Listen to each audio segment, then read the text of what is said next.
तो फ्रेंड्स, हमारा टॉपिक राष्ट्रपति पर था। तो सबसे पहले हम देख लेते हैं हमारी वर्तमान राष्ट्रपति द्रौपदी मुर्मू। ये हमारी 15वीं राष्ट्रपति बनी है और ये ऐसी पहली महिला राष्ट्रपति बनी है जो जनजातीय समुदाय से आती हैं। हमारी प्रथम महिला राष्ट्रपति मीरा कुमारी जी थी और ये दूसरी हैं। अब देख लेते हैं हमारे प्रथम राष्ट्रपति डॉक्टर राजेंद्र प्रसाद, और ये 2 बार राष्ट्रपति चुने गए हैं, 1950 से 1962 तक रहे।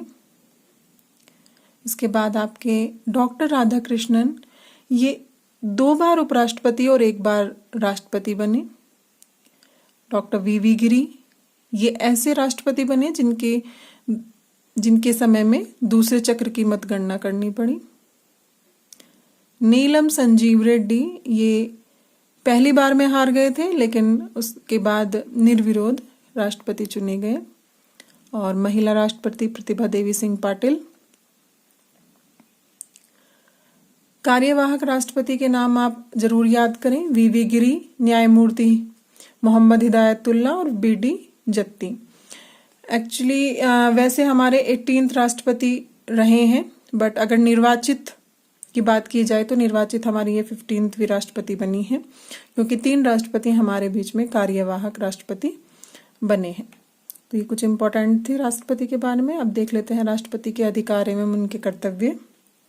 तो राष्ट्रपति के अधिकार एवं कर्तव्य हैं उनकी नियुक्तियों के संबंधी अधिकार और विधायी अधिकार। सबसे पहले हम देखेंगे तो नियुक्ति वे किन किन की नियुक्ति कर सकते हैं। तो प्रधानमंत्री और मंत्री परिषद की, तो प्रधानमंत्री की ही सलाह पर मंत्री परिषद की नियुक्ति वे करते हैं। सर्वोच्च न्यायालय के मुख्य न्यायाधीश व उच्चतम न्यायालय के मुख्य न्यायाधीशों की नियुक्ति, राज्यों के राज्यपाल, मुख्य चुनाव आयुक्त, महान्यायवादी, इनकी नियुक्तियां राष्ट्रपति के द्वारा की जाती है। विधायी अधिकार में संसद सत्र को वे आहूत करते हैं और लोकसभा को भंग करने का भी उन्हें अधिकार है। संसद सत्र की आहूत व अभिभाषण उन्हीं के से स्टार्ट होता है। जो पारित विधेयक है वो राष्ट्रपति के अनुमोदन पर ही कानून बनता है। यदि अगर कोई भी विधेयक पारित होता है तो वो राष्ट्रपति के नाम से ही होता है। राष्ट्रपति को क्षमादान की शक्ति है जो अनुच्छेद 72 के अंतर्गत आती है। कुछ आपातकालीन शक्तियां जो भाग 18 में हैं, और आपातकालीन शक्तियां देख लेते हैं। अनुच्छेद 352 से 360, ये इंपॉर्टेंट है, इनको याद करें। 352 से 360 तक जो है आपातकालीन समय अगर कुछ इस टाइप की प्रॉब्लम्स आती हैं, जैसे युद्ध, बाह्य आक्रमण, अगर युद्ध की स्थिति हो रही है या किसी ने बाहर से आक्रमण कर दिया, तो अनुच्छेद 352 के अंतर्गत राष्ट्रपति जो है ये लगा देता है। और राज्यों में संविधान तंत्र के विफल होने पर 356 लगती है। और वित्तीय आपात अगर आ रहा है तो 360। अभी तक भारत में वित्तीय आपात की स्थिति नहीं आई है। और नेक्स्ट है आपका JB वीटो। JB वीटो क्या है? राष्ट्रपति के पास एक ऐसा अधिकार होता है, अगर कोई भी विधेयक राष्ट्रपति के पास जाता है तो उसे वो अगर उस विधेयक से सहमत नहीं है तो उसे 14 दिन तक अपने पास रोक सकता है। तो उसके पास ये, वैसे तो राष्ट्रपति को जो है उस पर साइन करना ही होता है, वो एक बार लौटा के दोबारा फिर अपने पास अगर उनके पास जाता है तो उनको साइन करना ही होता है। लेकिन JB वीटो की एक ऐसी पावर होती है कि वो उसे अपने पास रख लेते हैं।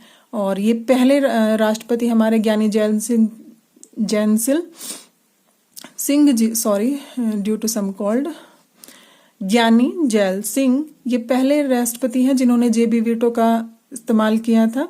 और इसके बाद 3 वर्ष पश्चात वेंकट रमन ने इस विधेयक को पुनर्विचार के लिए भेजा था। राष्ट्रपति की अनुमति किन विधेयकों में आवश्यक है? तो अगर नए राज्यों के निर्माण की बात चल रही है तो राष्ट्रपति की अनुमति आवश्यक है। धन विधेयक पर, और ये है आपका अनुच्छेद 110 यानी कि 110 नियुक्त किया जाता है। और राज्यसभा में 12 व्यक्तियों को नियुक्त करता है जो कि कला, साहित्य, विज्ञान आदि क्षेत्रों से आते हैं। So thank you so much for watching. If you like Then press the like button and subscribe my channel. Thank you so much for watching video.